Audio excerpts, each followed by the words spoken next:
క్రీస్తు నామములో శుభములు, దేవుని పిల్లలకు వందనములు. ఈ రోజున మాట్లాడుతున్నటువంటి అంశం హీనత బలములోన భక్తిలోన.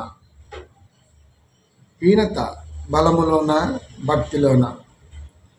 ప్రియమైన దేవుని పిల్లరా,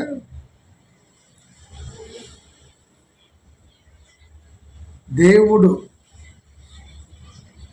మానవ నిర్మాణంలో మనిషికి కావాల్సింది పెట్టాడు, కానీ వేసిన పొలంలో నాటని గురువిల్లా మనిషి దేహంలోకి హీనత వచ్చి పడింది. దాన్ని పరీక్షించుకోవాల్సిన బాధ్యత, అవసరం వాక్యాన్ని కలిగి ఉన్న క్రైస్తవుడిగా మనకు చాలా అవసరం. ప్రతి మనిషిలో హీనత ఉంటుంది, రక్తహీనత అనుకుందాం దేహపరంగా. అలాగే ఆత్మీయ పరంగా కూడా హీనత కనపడుతుంది దేవుడికి అంటున్నాడు. అది బలములో ఉందా, భక్తిలో ఉందా అన్నది మనమే చూడాలి. ఒకసారి వాక్యంలోకి వెళ్ళి పరిశీలన చేద్దాం. అపోస్తుడైన పౌలు రోమా సంఘానికి ఉత్తరాన్ని వ్రాస్తూ 5వ అధ్యాయము 6వ వచనములో మాట్లాడుతున్నారు. ఏలయనగా మనం ఇక మీదట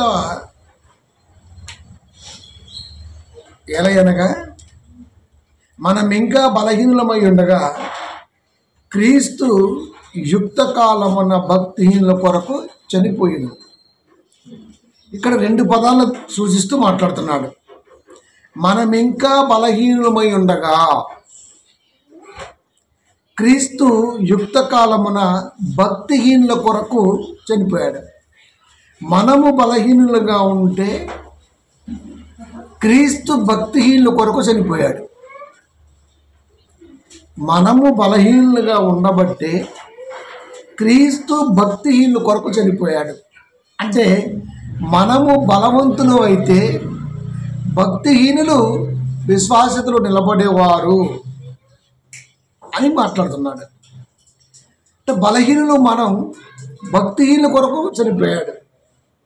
అంటే బలహీనులైన మనము బలము పొందుకుంటే భక్తిహీనతలో ఉన్నటువంటి వారు భక్తిలోకి రాగలరు. అంటే క్రీస్తు మరణానికి ఒక రకంగా మీరే బాధ్యులు, వహించవలసిన అవసరం ఉన్నది అని మాట్లాడుతున్నాడు. ప్రియమైన దేవుని పిల్లరా, ఇప్పుడు మనం బలహీనులమా, వాక్యం చెప్పినట్టుగా భక్తిహీనులు మా? చాలాసార్లు మనం మాట్లాడుతూ ఉంటాం, క్రీస్తు నా కొరకే మరణించాడు అని. క్రీస్తు నీ కొరకు మరణించితే నువ్వు భక్తిహీనుడు. క్రీస్తు నా కొరకు మరణించాడు అనుకున్న వాడిని ఆలోచింప చేయకపోతే నువ్వు బలహీనుడు. అంటే క్రైస్తవుడుగా ఉన్న నేను బలహీనున్నా, భక్తిహీనున్నా. అది మనం ఇంకా బలహీనులమై ఉండగా క్రీస్తు యుక్త కాలమున భక్తిహీనుల కొరకు చనిపోయిను. మనము బలహీనులమై ఉండగా భక్తిహీన కొరకు మరణించాడు. ప్రియమైన దేవుని పిల్లరా, క్రీస్తు రాకముందు ఒకసారి మనం ఈ భక్తిహీనుల పరిస్థితి ఎలా ఉందో మనకు తెలియాలి. ఎందుకంటే భక్తిహీనుల కొరకు మరణించాడు కాబట్టి అసలు భక్తిహీనులు అనేవాళ్ళు బైబిల్లో క్రీస్తుకు పూర్వం ఉన్నారు కనుక వారి దగ్గరికి వెళ్ళి ఒకసారి మనం ఆలోచన చేస్తే దాని ద్వారా ఏదైనా మనం బలం పొందుకోవడానికో విశ్వాసతలో బలంగా ఉండటానికో కారణమయ్యే ఛాన్స్ ఉంటుంది అన్నది ఆలోచన. ఎందుకంటే భక్తిహీన కొరకు మరణించాడు క్రీస్తు. మరి క్రీస్తు రాకముందు భక్తిహీనులు ఉన్నారు కదా, అప్పుడు పరిస్థితి ఏంటి అని మనం ఆలోచన చేయాలి. అంటే క్రైస్తవుడు ఎప్పుడూ కూడా వాక్యాన్ని ముందు పెట్టుకొని ఆలోచన చేస్తూనే ఉండాలి. భక్తిహీనుల కొరకు క్రీస్తు మరణించాడు. క్రీస్తు రాకముందు లోకములో భక్తిహీనత ఉన్నప్పుడు ఆ భక్తిహీనత నుంచి బలహీనమైన మనము ఏమైనా పాఠం నేర్చుకోవచ్చా అని ఆలోచించాలి. 2 పేతురు 2వ అధ్యాయము 5వ వచనము. మరియు ఆయన పూర్వకాలమందున్న లోకమును విడిచిపెట్టగా, పూర్వకాలం అంటే క్రీస్తుకు ముందు, భక్తిహీనుల సమూహము మీదికి అన్నాడు. అక్కడ దేని గురించి మాట్లాడుతున్నాడయ్యా అంటే నోవాహు కాడికి వెళ్ళాడు. నోవాహు కాలంలోనే భక్తిహీనులు ఉన్నారంటే బలంగా ఉన్నారు. అందుకే దేవుడు మాట్లాడుతూ పూర్వకాలమునందు ఉన్న లోకమును విడిచిపెట్టక దేవుడు భక్తిహీనుల సమూహము మీదకి ప్రళయమును రప్పించినప్పుడు నీతిని ప్రకటించిన నోవాహును మరి 7 కాపాడెను. ఇక్కడ భక్తిహీనుల మీదికి అన్నాడు అంటే అప్పటికే భక్తిహీనుల గుంపు బలంగా ఉంది. మనకి రోమా 5:6లో 2 విషయాలు మాట్లాడుతూ బలహీనులమై ఉండగా అని మాట్లాడాడు. జలప్రళయం వచ్చింది బలహీనుల మీద కాదు, భక్తిహీనుల మీదకి. జలప్రళయం వచ్చింది భక్తిహీనుల మీదకి. అందుకే మాట్లాడుతూ 2 పేతురు 2:5లో భక్తిహీనుల సమూహం మీదకి జలప్రళయమును రప్పించినప్పుడు, అంటే జలప్రళయం వచ్చింది భక్తిహీనుల మీదకి. జలప్రళయం వచ్చింది భక్తిహీనుల మీదకి. పూర్వకాలమందు కూడా భక్తిహీనులు ఉన్నారు. జలప్రళయం వచ్చింది, మహాప్రళయం అంటాం కదా, జలప్రళయం వచ్చింది అంటే అది భక్తిహీనుల మీదకే. ఓకే, ఇప్పుడు బలహీన పరిస్థితి ఏంటి అంటే భక్తిహీనుల మీదకి ఉగ్రత వస్తున్నప్పుడు లేదా దేవుని కోపం రగులుకున్నప్పుడు బలహీనులు ఖచ్చితంగా బలం పొందుకునే ఛాన్స్ ఉంటుంది, వాక్యాన్ని బట్టి, పరిస్థితిని బట్టి. కనుక భక్తిహీనులు టార్గెట్ చేస్తున్నాడు దేవుడు. జలప్రళయం రప్పించినప్పుడు నీతిని ప్రకటించిన నోవాహును మరి 7 కాపాడబడిన.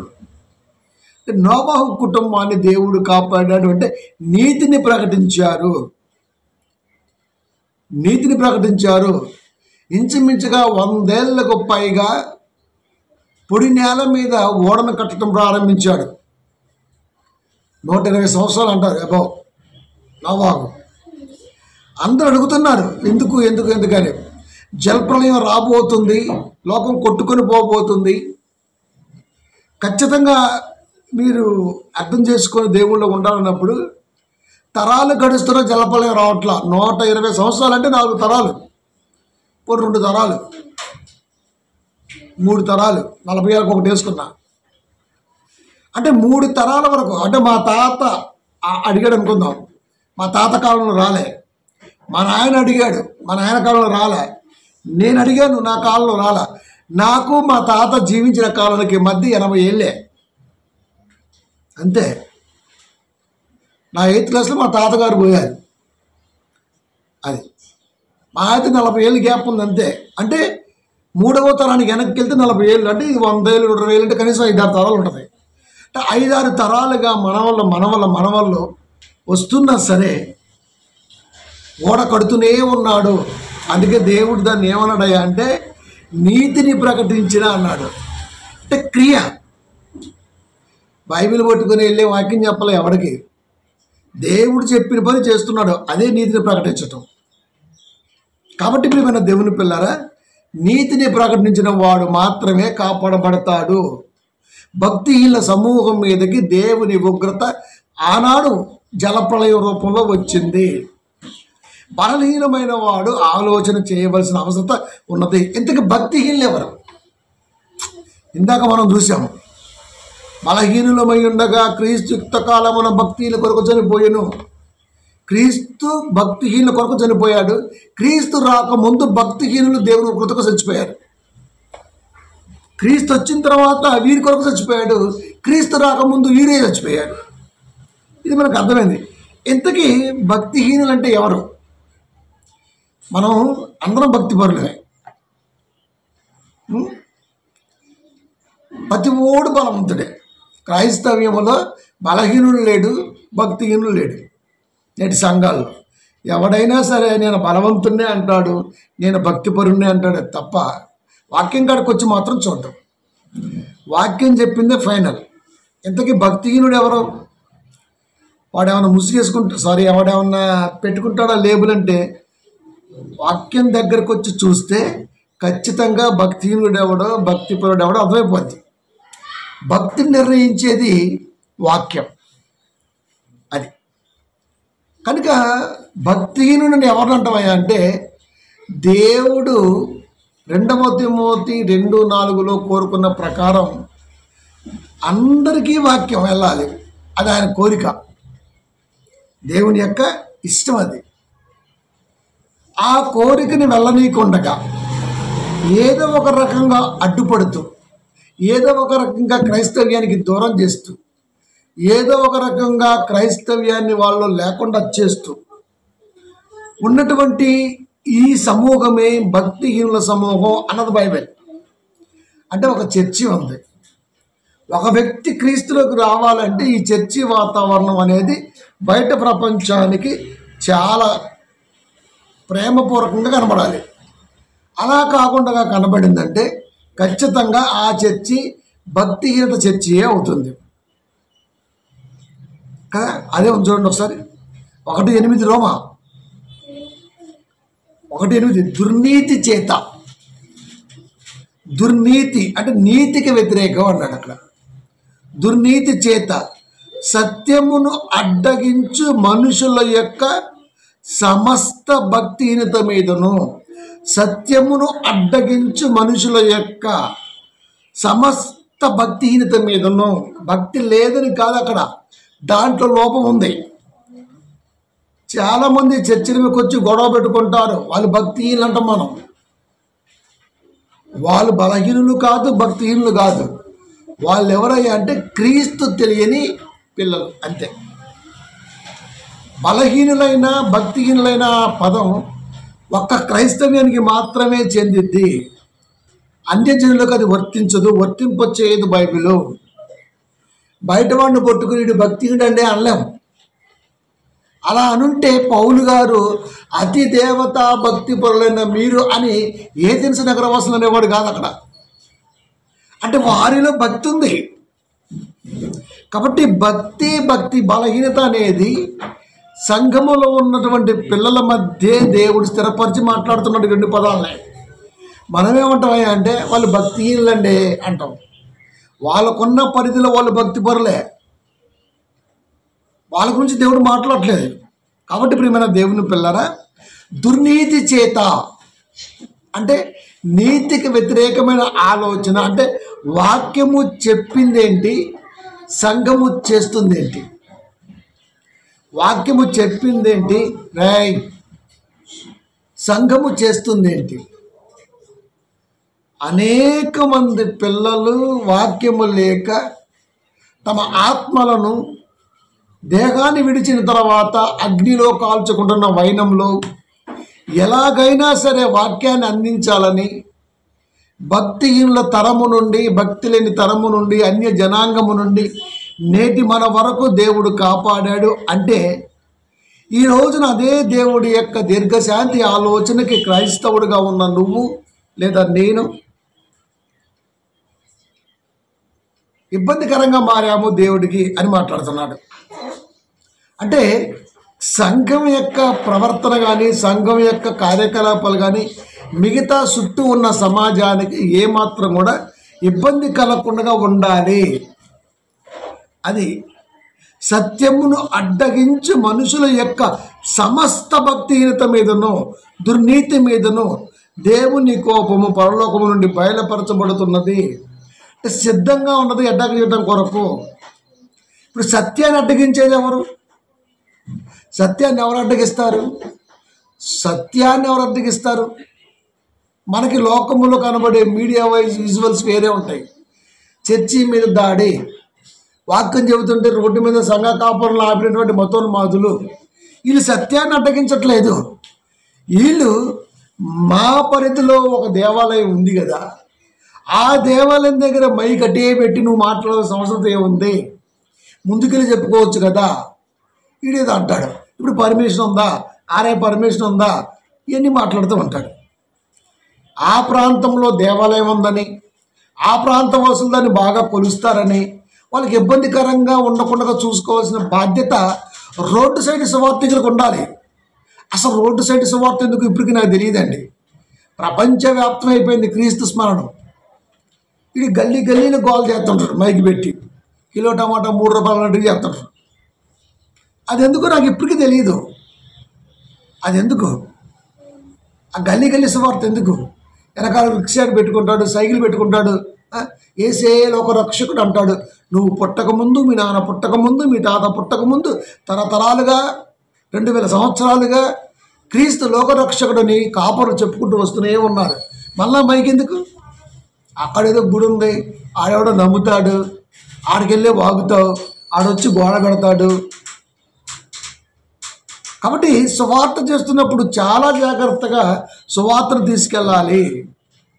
ఇక్కడ డిస్టర్బెన్స్ అవుద్ది, పేపర్లో పడుద్ది, అది అక్కడితో ఆగిద్దా, క్రైస్తవ సమూహాలకు జారైద్ది, అక్కడితో ఆగిద్దా, వాడు విప్లవం అంటాడు, వీడు ఇది అంటాడు, వాడి ఇష్టం.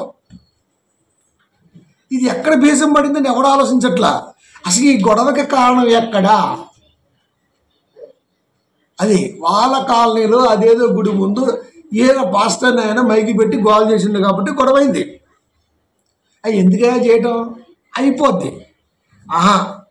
పాస్టర్ల హక్కులు కాలు రాస్తున్నారు, సువార్త ఆపదు, అరచేత్తో సూర్యుని ఆపలేరు, ఇలాంటి మాట్లాడుతూ ఉంటారు మన తెంగర పాస్టర్లు.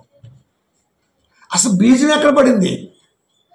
అది ఎదుటివాడి మనోభావాలు దెబ్బతీసే హక్కు వాడికి లేదు, నీకు లేదు. పైగా మనం ఏ దేశంలో ఉంటున్నామో, ఏ ప్రాంతంలో ఉంటున్నామో, ఎవడి అధికారం కింద ఉంటున్నామో తెలియాలి కాపరికి. సాతాను సింహాసనం ఉన్న స్థలములో మనం కాపురం ఉంటున్నాం. నీతిమంతులు చంపబడ్డ స్థలాల్లో మనం కాపురం ఉంటున్నాం. ఈ లోకాన్ని ఆక్రమించుకున్న సాతాను గాడి వాడి అనుచరుల పరిపాలన మనం కాపురం ఉంటున్నాం. ఎంత జాగ్రత్తగా దేవుడి గురించి చెప్పాలండి లోకానికి. రోడ్డు సైడ్ తిరుగుతా ఉన్నాడు, వేసే రక్షకుడు అని భజన చేసుకుంటా. ఎందుకు? వాళ్ళు చేస్తేనేమో గోల అంటావు, నువ్వు చేస్తేనేమో సువార్త అంటావు. అంటే సువార్త గోల ఇది. అది నాకు ఇప్పటికీ స్ట్రైక్ అవ్వదు. ఎందుకు వీడు రోడ్డు ఏమో తిరుగుతున్నాడు, ఎందుకు మైకి పట్టుకుని తిరుగుతున్నాడు, ఎందుకు అరుస్తున్నాడు, ఎందుకు పాటలు పాడుతున్నాడు? ఆ రోడ్డు మీద పోయేవాడు క్రైస్తవుడా, క్రైస్తవేతరుడా, వాడు నమ్ముతాడా, నమ్మడా, వాడు మూర్ఖుడా, మరొకడా? అంతే, పాంప్లెట్లు పంచుతూనే ఉంటాడు. వాడేమో చించి కాళ్ళ కింద వేసి తొక్కేస్తాడు. అంటే సాక్షాత్తు మళ్ళీ చర్చిలో అనుకోండి, ఏమైనా బైబిల్ మొక్క పడితే అయ్యగారు మరీ వంగి తీసి అమ్మా ఇది దేవుడి మాట అమ్మా అంటాడు. ఇదే అయ్యగారి పాంప్లెట్ల రూపంలో దేవుడి మాట ముద్రించి ఒక మూర్ఖుడి చేతిలో పెడుతుంటే వాడు మురిక్కాలలో వేస్తున్నాడు, మరి మంది కాళ్ళ కింద తొక్కిస్తున్నాడు. మరి దాన్ని ఏమనాలి? అక్కడ భక్తి లేదు సారికి మరి. కాబట్టి ప్రియమైన దేవుని పిల్లరా, సత్యాన్ని అడ్డగించేది ఎవరయ్యా అంటే అన్యులు కాదు. అన్యులు ఏమంటారయ్యా అంటే ఇక్కడ అది ఉంది కదా ఎందుకు అంటారు. అది ఇప్పుడు మనం అనలేము. ఇప్పుడు ఉన్నటువంటి వాతావరణంలో వినపడే మైక్ శబ్దాల్లో ఇక్కడ మా చర్చి ఉంది కదా నువ్వు ఎందుకు మైక్ పెడతామని మనం అనలేము. ఎందుకంటే మనకు ఓర్పు ఎక్కువ, సహనం ఎక్కువ, ప్రేమ ఎక్కువ, వాళ్ళని ఎలాగైనా మార్చాలని తపన ఎక్కువ కాబట్టి మనం అనలేము. వాడికి అది లేదు. అంటే ఇద్దరి మధ్య వ్యత్యాసం చూడండి. ఇలాంటి వ్యత్యాసం కనబడుతుందా క్రైస్తవులకి, క్రైస్తవేతరులకి, భక్తిహీనులకు, భక్తులకు? కాబట్టి ప్రియమైన దేవుని పిల్లరా, దుర్నీతి చేత ఇది వారికి తెలియదు ఎలా ఉండదు. సత్యమును అడ్డగించు మనుషుల యొక్క సమస్త భక్తిహీనత మీదను సత్యాన్ని అడ్డగించేది ఎవడైనా వాడు భక్తిహీనుడే. వాక్యాన్ని వక్రీకరించేవాడు ఎవడైనా వాడు భక్తిహీనుడే. నిజాన్ని చెప్పకుండా అడ్డుపడే ఏ కార్యక్రమం జరిగించినా అది భక్తిహీనుల సమూహ కార్యక్రమాలే. ఇప్పుడు చెప్పండి, నేటి సంఘాల్లో ఎంతమంది భక్తిహీనుల కార్యక్రమాలు ఉన్నాయి? మొన్న మధ్య ఒక వీడియో చూసిన, వాడు మాట్లాడుతూ అంటాడు, ఈ పాట అర్థం చేసుకోవాలంటే మా దగ్గర ఎంబీటీహెచ్ 100 ఏళ్ళు చేయాలన్నాడు. నాకు అర్థం కాదు. ఈ పాట అర్థం చేసుకోవడానికి ఎంబీటీహెచ్ 100 ఏళ్ళు చేయాలి. ఏం పాట అది? పాత నిబంధనలు తండ్రి అనే లేడక్కడ అని రాశాడు. నాకు నిజమే అనిపించింది. నిజమే, 100 ఏళ్ళే కర్మ, ఇంకొక 1000 ఏళ్ళని పట్టింది. అది రాసినోడు ఎవడో, పాడినోడు ఎవడో. మళ్ళీ ఇలా పాటలు ఇంటర్నేషనల్ వేడిగా పాటలు ఏముండదు అక్కడ, లొట్ట. పాత నిబంధనలు తండ్రి లేడా? ఎన్నిసార్లు చూపించాం. ఆమోస్ కానీ మేకా కానీ ఎన్నిసార్లు కనబడింది. తండ్రిని పరిచయం చేసింది యేసుక్రీస్తు వారే.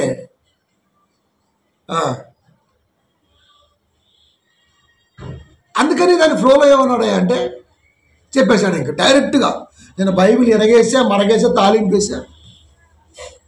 ఇంకొకటి వచ్చి ఇంకా మా అన్న రాసిన పాట అర్థం చేసుకోవాలనుకుంటే, ఈ పాట ఎస్పెషల్ ఈ పాట అర్థం కావాలంటే 100 ఏళ్ళు చదవాలంటే MBTH master of Bible theology.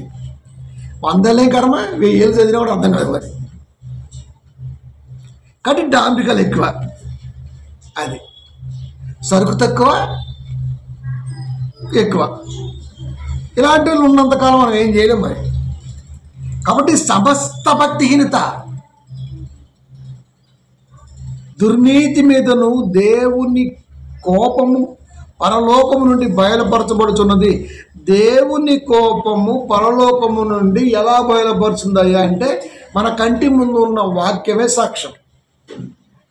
అది మన కంటి ముందున్న వాక్యమే చెబుతుంది దేవుడి కోపము పరలోకం నుండి ఎలా, అసలు దేవుని కోపం అంటూ ఎలా ఉంటుంది, అది పరలోకంలోంచి ఎలా బయలుపరచబడుతుంది, ప్రత్యక్షపరచబడుతుంది, ఎలాంటి ఆలోచనలు ఉంటుంది అన్నది మనకు అర్థమైపోద్ది. 11:28 అపోస్తల కార్యములు. వారిలో అగబు అను ఒకడు నిలవబడి అపోస్తుల్లో భూలోకమందంతటా గొప్ప కరువు రాబోచున్నదని ఆత్మ ద్వారా సూచించెను. అగబు అనే అతను భూలోకం నుంచి కరువు వస్తుంది అని చెప్పాడు.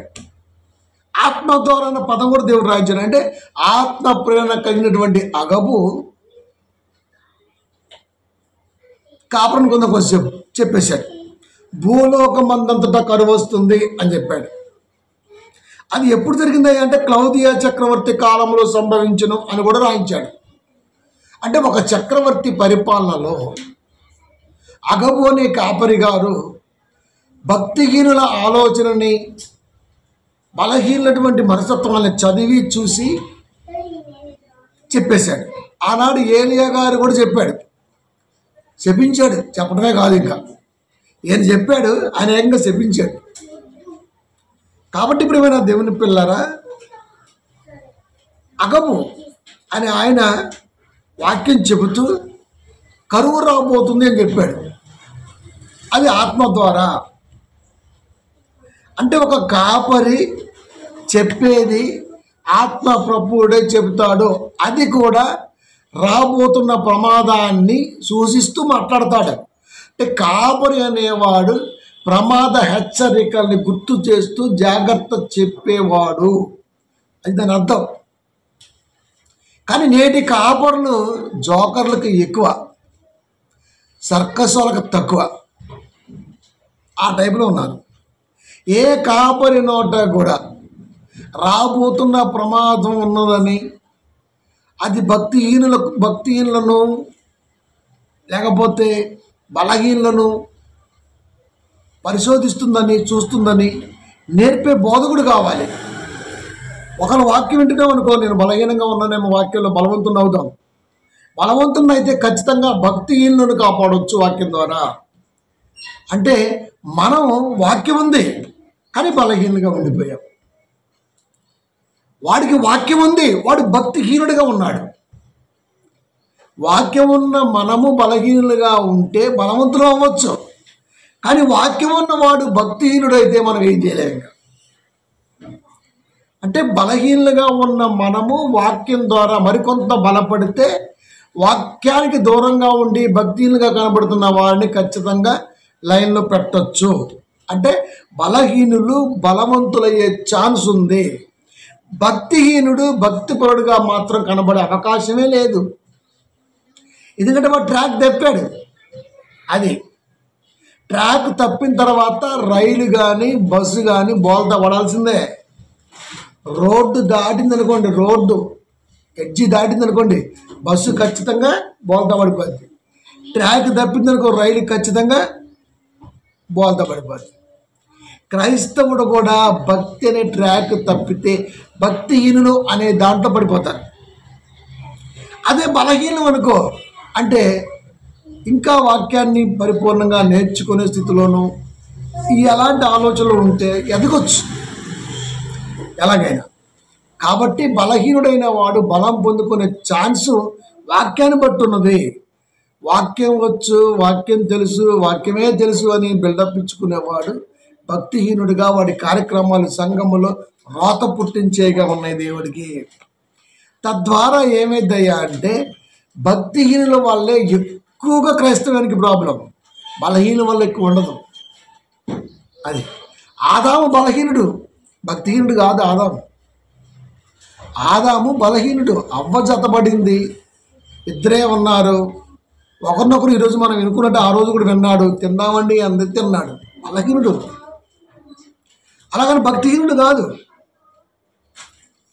కాబట్టి క్రైస్తవుడు అనేవాడు బలహీనుడిగా ఉంటే సరి చేసుకోవచ్చు, భక్తిహీనుడిగా ఉంటే మాత్రం సరి చేయలేము. ఎందుకంటే నిద్రపోయేవాడిని లేపొచ్చన్నది ఎంత వాస్తవమో, నిద్రపోతున్నట్టు నటించేవాడిని లేపడం అంత కష్టం.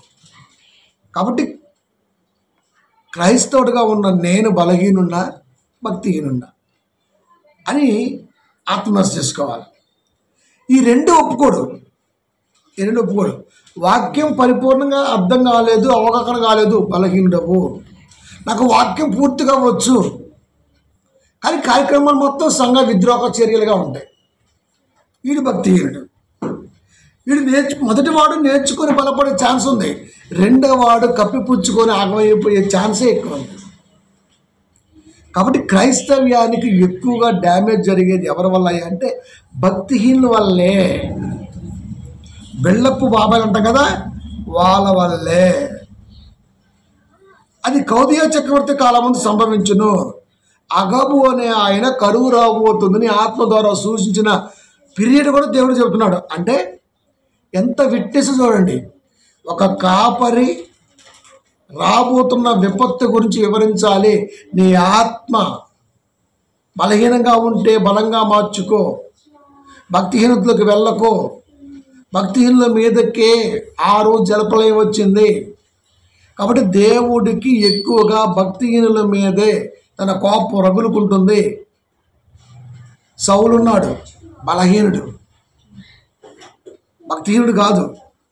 ధర్మశాస్త్ర నిష్ణాతుడు, కంటి కన్ను పంటికి పన్ను.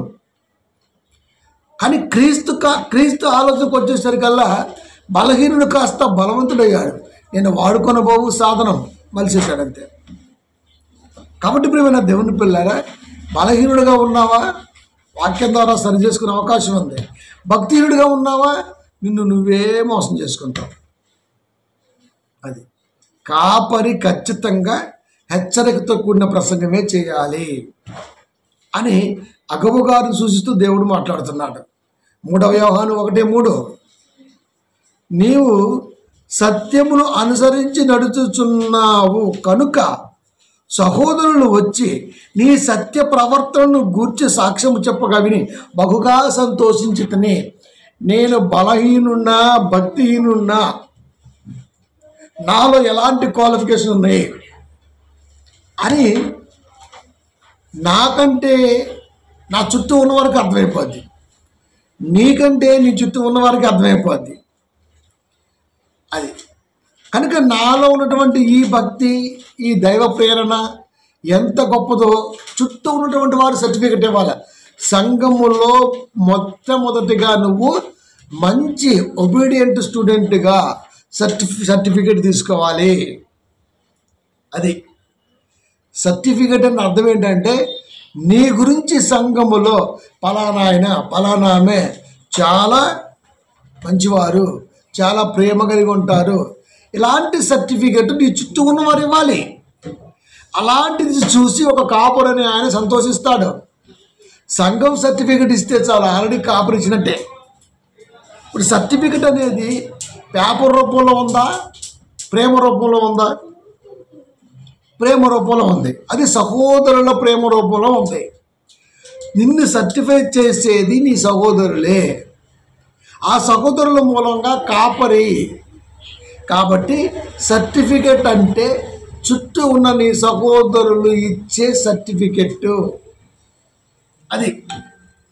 కాబట్టి ఇప్పుడు దేవుని పిల్లరా చెబుతున్నాడు, నీవు సత్యమును అనుసరించి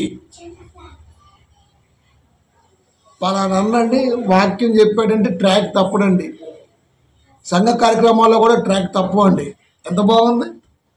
ఎవరికి ఇబ్బంది లేకుండా కానీ సంఘ కార్యక్రమాలు ఉంటాయి. ఎంత బాగుంది. అలాంటి సర్టిఫికెట్ కావాలి. సత్యమును అనుసరించి నడుచుచున్నావు గనుక, నడుచుచున్నావు అంటే డిక్లరేషన్ అయిపోయింది కనుక సహోదరులు వచ్చి నీ సత్య ప్రవర్తనను గూర్చి సాక్ష్యము చెప్పగా విని బహుగా సంతోషించింది. పలానా ఆయన అండి వాక్యం అంటే ఎంత ఇష్టం, వాక్య ప్రకారం ఎంత ప్రేమిస్తాడో, ఇలాంటివన్నీ చెబుతున్నారు అనుకోండి, మనకి ఎంత ఎంత సంతోషం వేసింది. ఎంత సంతోషం వేసింది. సంఘం కూడా అంతే. పలానా సంఘం అండి అసలు వాళ్ళు ఎవరిని డిస్టర్బ్ చేయరండి, వాళ్ళ పని వాళ్ళే చేస్తుంటారు. ఒకవేళ మన కార్యక్రమాలు ఉన్నా సరే వాళ్ళు ఖచ్చితంగా దాన్ని చూసుకొని ముందుకెళ్తారు. ఇలాంటి సర్టిఫికెట్ మన సంఘం గురించి సమాజంలో బలంగా ఉంది.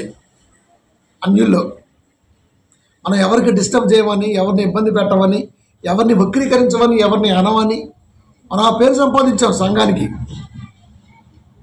ఎప్పుడు కూడా సంఘాయతులకి బద్దెనగా మనం లేము.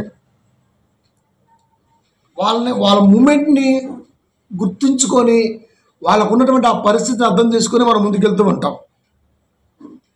ఎక్కడ మనకు ఆ పేరైతే రాలేదు. కానీ కొన్ని సంఘాలు వాళ్ళే మాట్లాడుతూ ఉంటారు, వాడు వేస్ట్ కాడండి, వాడు కాపురనే, కానీ కబ్జా చేసి చర్చి కట్టాడండి, వాడేం కాపురండి. అసలు దేవుడి స్థలాన్ని వెలపెట్టుకొని కట్టాలి, తెలుసా? వెలపెట్టుకొని కట్టాలి. అది ఎలా పెట్టుకొని కట్టాలి. అలాంటిది కబ్జా చేసేట కడతామండి. దాంట్లో ఏమని బోధిస్తాం మనం చెప్పండి? కబ్జా చేసిన స్థలంలో దేవుడి గురించి ఏమని బోధించాలి? ఏమని బోధించగలం? కాబట్టి ఎక్కువ సంఘాలు కబ్జాలు చేసే ఉన్నాయి. అందుకని ఆ సంఘాల్లో వాక్యం ఉండదు. ఆ సంఘాల్లో ఏ గాడికి రోడ్ల మీద తిప్పుదాం సంఘాన్ని అనే ఆలోచన ఉంటుంది. అది మంచిగా తెల్ల డ్రెస్సులు వేసేసి, మెల్లో దండేసేసి, పాంప్లెట్లు పంచుకుంటా, వాక్యం లేదు కదా, మరి వాక్యం ఉంటే గంటసేపు వాక్యం చెబుతావు. వాక్యం లేదు కాబట్టి అరే టైం అయిపోతుంది, మనం తిరగాలమ్మా అంటాడు. అంతే తిప్పుతాడు. మనకు కూడా అలవాటు బాగా తిరగటం. బైబిల్ పట్టుకొని ఫ్లగ్ గార్డులు పట్టుకొని ఏసీ రక్షకుడిని తిరగటం మనకు అలవాటు. ఫ్లగ్ గార్డులు ప్రదర్శించేంత మాత్రాన ఏసీ రక్షకుడు కాకుండా బోడు. అది దానివల్ల నువ్వు ఏదో ఆశించావు. అది ఒక సంఘం ఉందని, ఆ సంఘానికి ఆయన కాపరని లోకానికి తెలియాలని వీడు బిల్డప్ ఇస్తూ ఉంటాడు. అంతే కదా.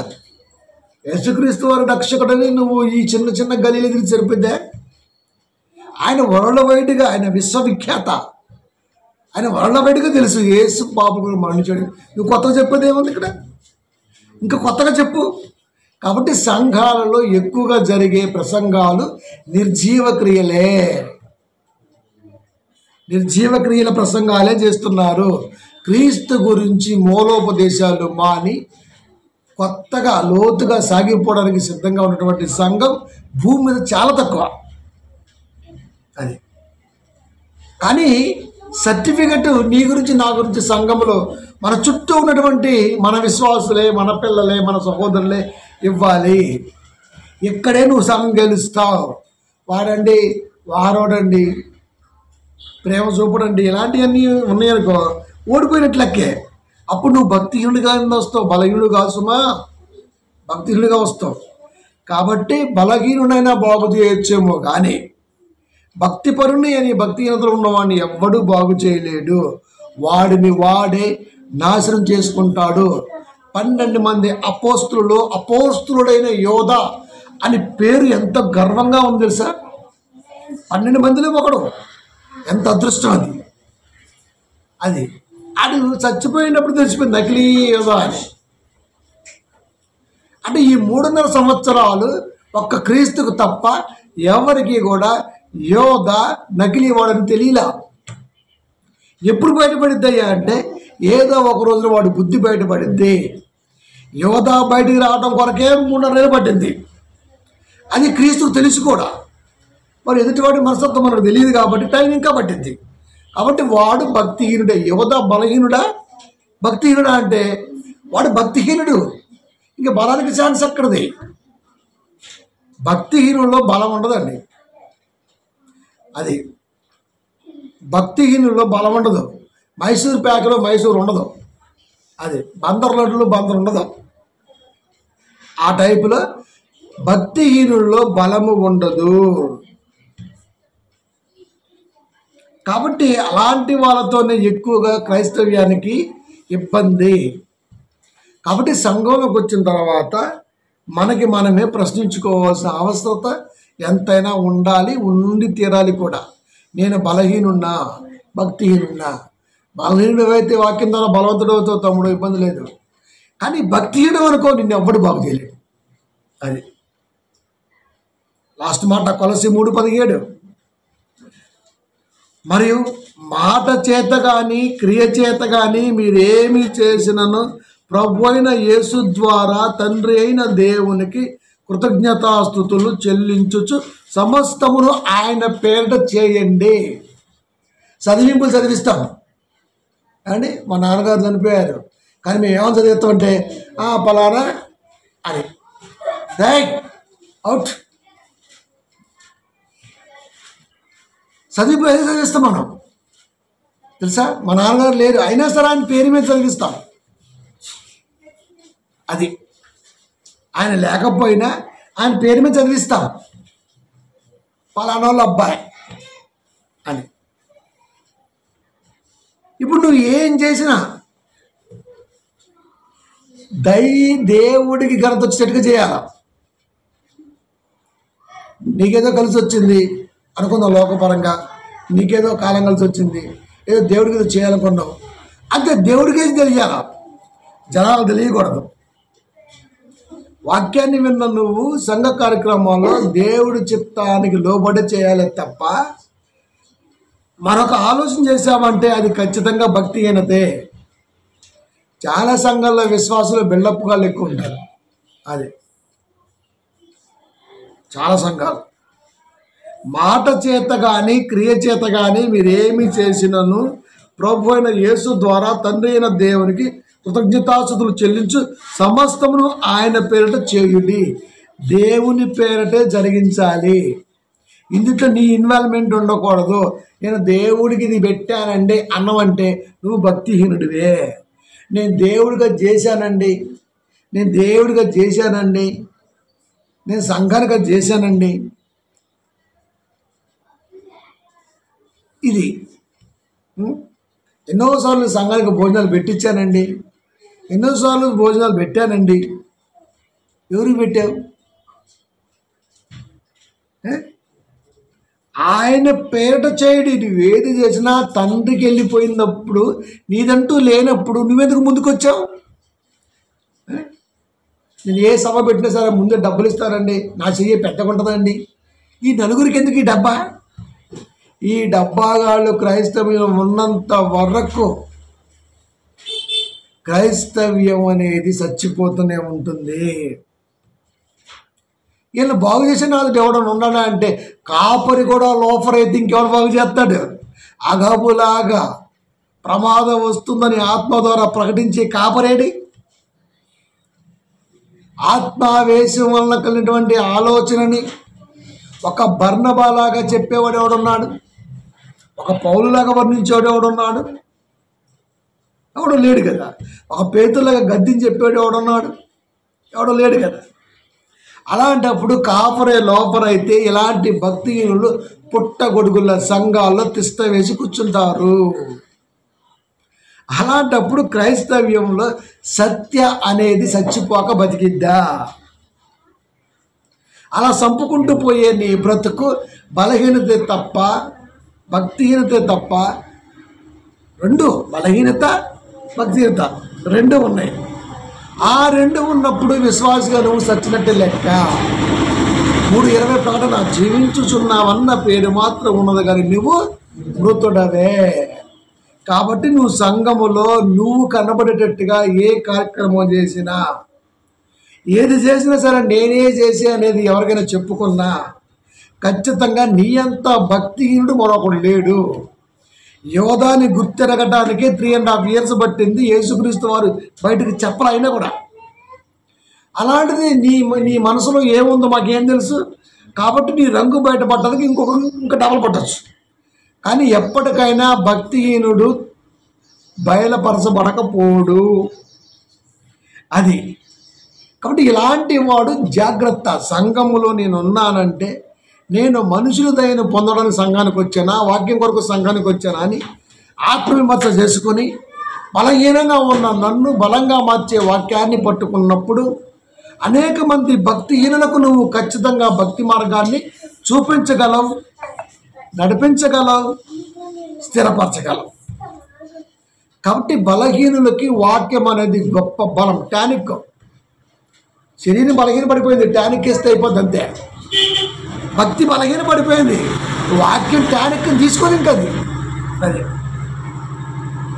కాబట్టి మనిషి అన్నవాడు బలహీనుడైనా పర్వాలేదు కానీ భక్తిహీనుడు కాకూడదు. బలహీనుడైతే వాక్యం ద్వారా ఖచ్చితంగా తాగుబోతు భర్తని మార్చుకున్న భార్య అంటే వాడు బలహీనుడు, వాడు నా మార్చుకోదు అది. అంటే మార్చే ఛాన్స్ ఉందా? ఉంది. కానీ భక్తిహీనుడు మాత్రం మార్చే ఛాన్స్ లేదు. అలా మారి ఉంటే యోధానే మారేవాడు, వాడు భక్తిహీనుడు, వాడు మారేవాడు. కాబట్టి ప్రియమైన దేవుని పిల్లరా, సంఘంలోకి వచ్చిన తర్వాత వాక్యాన్ని బట్టి నేను బలహీనున్నా భక్తిహీనున్నా ఆత్మవిమర్శ చేసుకుంటే బలహీనుడిని అని నీకు అర్థమైతే రైట్, వాక్యం ద్వారా నేను బలవంతుడయ్యే ఛాన్స్ ఉంది. భక్తిహీనుడని తెలిసిపోయింది అనుకో, నిన్ను నువ్వు తప్ప ఎవ్వడు ఎక్కడో ఆలోచించాడు. కాబట్టి ఆగం చేసుకుంటున్నాడు, లైఫ్ని ఆగం చేస్తున్నాడు అనేక ఆత్మల్ని. ఎవడయ్యా అంటే భక్తిహీనుడే. అందుకని నోవాకు జలప్రలయం వచ్చింది కూడా భక్తిహీనుల మీదకి. కాబట్టి ప్రియమైన దేవుని పిల్లరా, సంఘములో నేను బలహీనున్నా భక్తిహీనున్నా అని ఆత్మహత్య చేసుకొని ముందుకు సాగితే దేవుడు మెచ్చే బిడ్డలుగా మనం వాక్యం ద్వారా దేవుడికి కనబడతాం. ప్రార్థించుకుందాం.